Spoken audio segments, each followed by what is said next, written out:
chair. It's my first time here, and I just really started listening to you this last summer when I left my husband, because before that, I knew what little bit that I knew about law of attraction. I knew that my kind of not happiness in the marriage was my allowing, and I had to kind of take credit for that. And ever since then, I've had the time and space to get into law of attraction, and everything has turned around. I was sick, I was hurt, I was in pain, I felt out of control, or lack of control, and now I know I have everything again. And I'm sitting here in an environment that I feel so comfortable in. And I believe in abundance, I believe in health, I believe in change, and really, again, I found all that comfort. When I started listening to you, I have explained it to my friends, like listening to my best friends, or hanging out with my best friends. It's like like-minded people, and it's such a relief. You're finding resonance with your true knowing. Yes.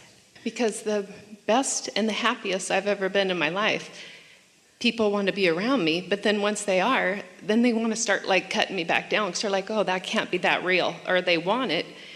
And I guess I have allowed that in the past, and I am, this last year, getting all healthy. I've spent a lot of time by myself. I've been able to spend a lot of time on myself, and now I went through yoga instructor training, so I'm a certified yoga instructor, and I'm going to have my own studio and things like that, and I feel so good about it. But in that, I spent a lot of time by myself because I didn't want all the other people and their resistance to basically being able to be happy and healthy and making the true changes in your life that you have to make. Really, We want to comment on something that you are projecting here, because it's really an important thing. Most people are looking for love in all the wrong places, or company in all the wrong places, or alignment in all the wrong places, or well-being in all the wrong places, because they're wanting the humans around them to reflect things back to them that cause them to feel good. But it's a sort of conditional approach to life that you have very little control over. And so that's why sometimes when you're looking for it in a place that isn't stable, you find instability rather than stability. Where when you do what we call get out ahead of it, where you look for your connection first and find it, then it's fun to be around others. Because when you get into what we've been calling the receiving mode, what you are in the receiving mode of is alignment and clarity, but you're also in the replenishing mode. In other words, you can focus on others and flow to them without losing your energy, because you are constantly replenishing it through your connection. Where if you're not replenishing and you're dealing with others who are wanting something or needing something, then what happens is you get depleted. That's why this conversation follows so nicely on the heels of the conversation that was just before.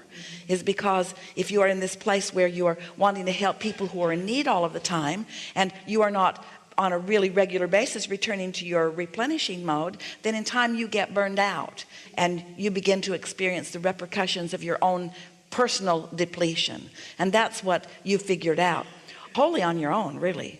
I did, and Yes. It was finding the comfort in your words. The words in your tapes that I listened to is really how I felt, but I was so disconnected by it from life, and realizing that I had just been living by whatever was coming my way. I mean, we're just so preoccupied, and then we're dealing with the next situation through work and relationships. And then once you realize, if you turn back into yourself and your own health, then all of a sudden you can believe. Most people are offering most of their vibration, and this broadcast, which is what you're thinking, matters a lot, because what you broadcast sets your tone. It's your set point for your own point of attraction. So what you broadcast is only what can come back to you. And so most people are broadcasting or offering that vibration, or are thinking about what they are observing, which is a lot of different vibrations and a lot of different subjects, where if you take the time to get into that replenished mode, then from that replenished mode, what you broadcast is more of that. So what do you want to talk about? Really, it was to say how cool it is that you are doing what you're doing, you're able to do, and people like me have a way to connect and connect with your own power and my own power, my own Yes, views, my yes. own direction That's in life. the whole point of it, People are isn't it? asking me too, like all the time. It's like, Brenda, what's this big difference? What's just changed? Oh my God, you're just like glowing. It comes from taking responsibility from your own health, though, because I've never had a weight issue. Let's say it a little bit differently. The word responsibility is not very well received, but so let's call it for caring about the way you feel. For caring about the way you feel. And so you could carry it to say, taking responsibility for my own emotions and being willing to do what it takes to feel good. Because once you care about how you feel, then it isn't about what you do, it's about what you are doing vibrationally that then inspires the behavior. It was a vibrational alignment that happened before the ideas began to flow and the energy began to flow otherwise. It wasn't an action that produced the alignment, it was the desire to feel good that accomplished the alignment that then produced the ideas that have led to, yes. And so you can call that responsibility, or you can call it, I finally gave in to my selfish nature and desire to feel good. I finally decided to be selfish enough to care about how I feel and to do something about it. Because again, you can never get all of those things in life, love, happiness, security, all those things, until you foster them yourself. And I try to have those conversations with other people, and it's really hard for people to understand. And that's why I listen to you. I still listen. I just listen to at least one or two like a day, little segments. And it's like I get my fix because someone understands me. Everything that everyone wants, no matter what it is, whether it's a physical change or a relationship or a pile of money or a change in a circumstance or an event, everything that everyone wants, no matter what it is because they believe they will feel better when they have that. And if you could just flip that a little bit and understand that once you find that feeling place that does feel good, then all of that comes. If I just had the house, if I just had a mate, if I just had more money, and we say, you've got to find a way to feel better anyway. And when you do, all the ideas will come. And it's not just the ideas that get you to those destinations that you think you want to be at. It's that alignment that takes you into the sweet spot where you have the clarity and you have the timing. That's what you're all jazzed up about. It's alignment which produces moment after moment after moment after moment after moment after moment, clicking, clicking, clicking, clicking, clicking. That's what you're broadcasting. Yes? Really good. Okay. Really good. Thank you.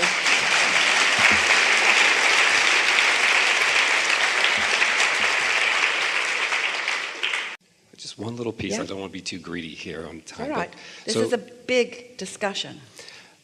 when I'm with my patients that I'm working with, and I'm trying to be in that receptive mode to understand what's going on, and I know that that patient is me too and such, but am I communicating with my higher being, or am I communicating with their higher being? It depends. And how you know the difference is by how you feel. And it's a discussion that we had before. It's about getting out ahead of it. It's about being very sure of where you are before you walk into the conversation. Isn't it? Yes. So that's the part that you most want to practice, is making sure that you're in alignment with who you are. When you are interacting with them, first, each of them is in a different place. And where you are energetically or vibrationally varies a bit too. But whatever vibration is dominant will prevail. And what's typical is they're feeling guarded, and so is their caregiver. And so in that guardedness, there's not a whole lot of true inspiration that is flowing, you see. Here's an analogy. You might like it and you might not. And depending upon how much technology you play with will depend upon how well it sits with you. But Estra's noticed from the many moving parts of technology in her world that it's the best idea when they are introducing something new, even in the simple electronics that is here. It's not so simple. It's been coming for a while, but There is a mixer that's mixing the video and a mixer that's mixing the sound, and it's coming through the cables and being delivered to you and so forth. And every now and again, there's a desire to upgrade something. But they've learned not to introduce too many new things at the same time, because you want to know when there is a reaction, you want to know what the probable cause of that reaction is. And so you just don't get all new software and all new operating systems and all new hardware all at the same time, because then you don't know what the reason for whatever the thing you don't want is. You get side effects with your electronics too. And if you've introduced too many new things, then it is more difficult to isolate which it was that's not mixing with the other. In other words, what's not happy. There's software incompatibility somewhere here. And in medicine, there are so many things that are being introduced at the same time that you sort of lose track. And so if an individual is physically out of whack and you introduce something into the equation, it's not too difficult to note, if you're paying attention, if you are the individual or the observer of the individual, whether that helped or didn't. Is it the same, or is it a little better, or is it a little worse? Is it the same, or is it a little better, or is it a little worse? Well, if it's the same, or even a little better, then introduce a little more. Is it the same, or is it a little better, or is it a little worse? But when you introduce so many things simultaneously, you don't know what part of it was a little better and what part of it was a little worse. And that's what you're getting at with all of this. They're trying to counteract that. They've got something that's almost stable, but it's not quite stable, so they introduce something to it to stabilize it. And the thing that they've introduced to it to stabilize it then has an adverse reaction for someone else, but they don't know what part of it is. You see, where if you are responding from your tuned in, tapped in, turned on, you can feel right away. That's one of the things that we like so much about you all learning to meditate or practicing meditation. Because when you quiet your mind for 15 or 20 minutes a day, we wouldn't do it more than that, you allow your vibration to naturally rise. And when it rises, what happens is you're more sensitive to lower vibrations. So your guidance system works better. And so if you improve your sensitivity, you don't feel so good, but your sensitivity is guidance that lets you know whether you feel a little better or whether you feel a little worse. You see what we're getting at? Oh, it's so nice to know if you feel a little better or if you feel a little worse. It's so nice. And don't you want to lean toward what feels a little better? And don't you want to lean away from what feels a little worse? Don't you want to sort of slow the whole thing down just a little bit and let the individuals be more sensitive to what they're feeling? But if someone's so far out of whack that they have some disease that's going to take them out, and so does the rest of the village, then sometimes you don't have time to say, does it feel a little better or does it feel a little worse? Oh, never mind, he's dead. Sometimes you have to take more drastic action, don't you? And so, is he alive or is he dead, might be the question. Is he still alive? And then you can start fine-tuning. But pushing against the whole idea of improvement, of evolution, of expansion, of new ideas will never set well with the source within you. Did we help? Perfect. Thank you. This is a really good time for a segment of the session.